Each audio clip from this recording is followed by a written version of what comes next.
Well, Simon Property Group, the biggest mall owner in the U.S., just reported earnings for the last quarter, also cutting their forecast.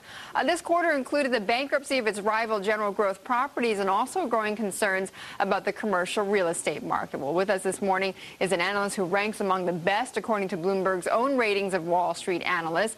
Richard Milligan is a REIT analyst for Raymond James and joins us from his offices in St. Petersburg, Florida. RJ, thanks so much for being with us. Good morning, Betty. Your reaction first to them cutting their forecast.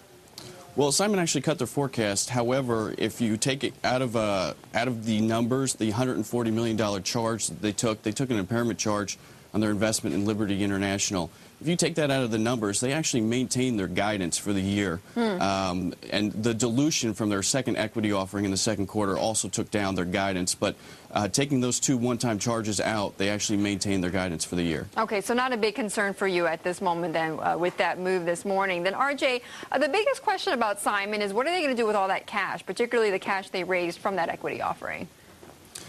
Well, I think there's going to be a lot of opportunities in the second half of this year, possibly 2010.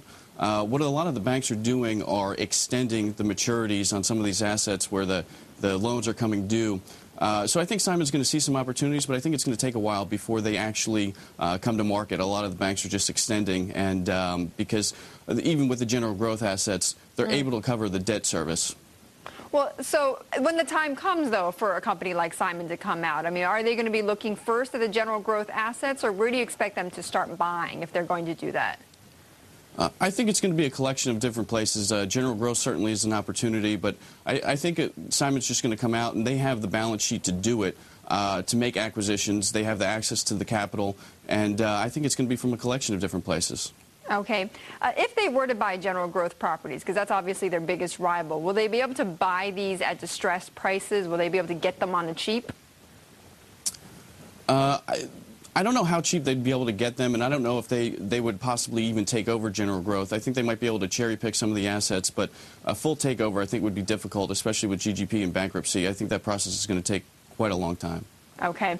Let's step back a little bit, RJ, and talk about REITs in general. I mean, they've been pretty much on a tear, I believe, up by about 60% since their March low. What is behind this renewed interest, given that we've been hearing warning flags over and over again about what's to come in the commercial property market?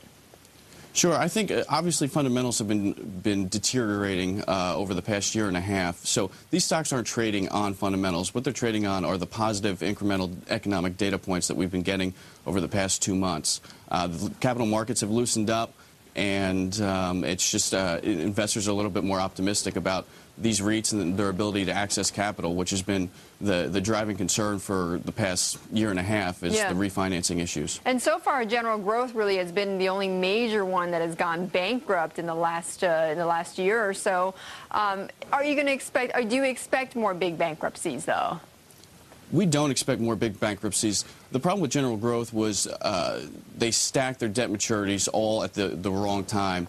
They're still cash flowing, they're still able to cover their debt service. It's just addressing those maturities has been nearly impossible in this economic environment. But we don't see any of the other REITs with that big of a maturity schedule. And the other thing with General Growth is the size of the maturities. RJ, thanks so much for talking with us about REITs.